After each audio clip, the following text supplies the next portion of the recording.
Okay, let's get into the front pages of our daily newspapers now. We'll start off with the business day. So, business day up first, tighter crypto rules to curb illicit flows. That's the front story that they're talking about there, the front page story.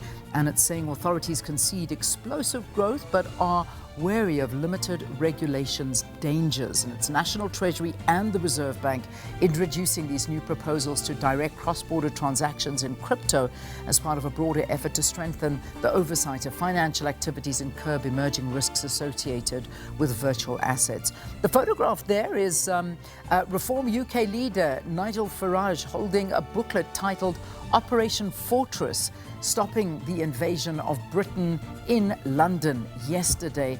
The party said if elected, it would launch the largest military operation in the Channel since World War II. He unveiled this immigration policy under which asylum seekers arrive in small boats, would be intercepted and then returned to France. That's what he's promising. AfriForum, that's the Expropriation Act undermining the Constitution. I won't go into that. That's one of the trending topics, and also you'll hear more about it in the news as it sits in the Cape courts. And then, of course, Eastern Cape aims at skills gap to cut consultant costs. On the top there, Junior Bok tipped for All Blacks showdown, and renewables, Ramaphosa backs greener power future. Coronation questions ABSA retail recovery, and how South Africa's iconic national anthem came together. So that's the front page of the Business Day. Okay, let's go to the Daily Dispatch. Brain drain bleeds Eastern Cape dry, and that's the Western Cape and Gauteng big winners as lack of opportunity, mismanagement trigger skills exodus.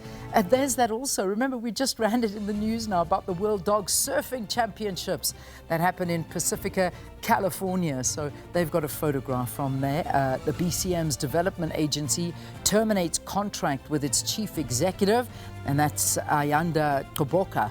And they go into detail about that story over there. And then, of course, a focus on boxing is Sitibo vies for career revival in crisis-hit Ghana boxing event.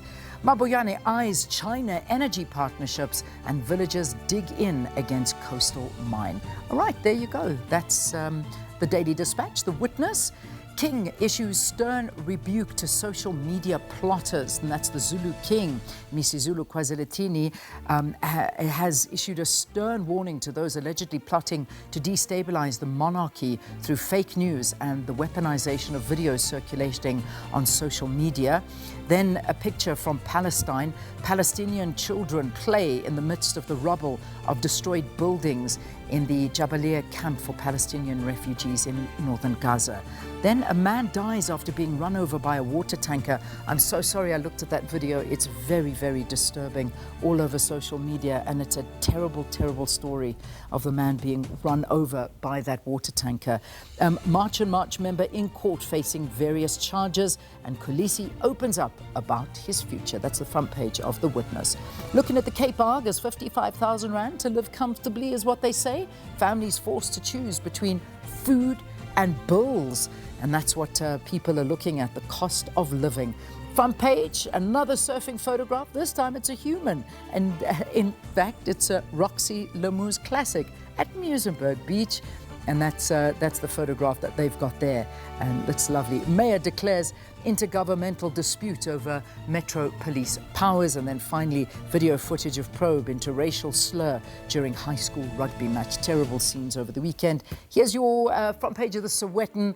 Banyana stand united as one. That's the beautiful photo, and 24 million rand crime spot. And that's the other one that they're talking to there as well. All right, take a look at the rest of the papers now.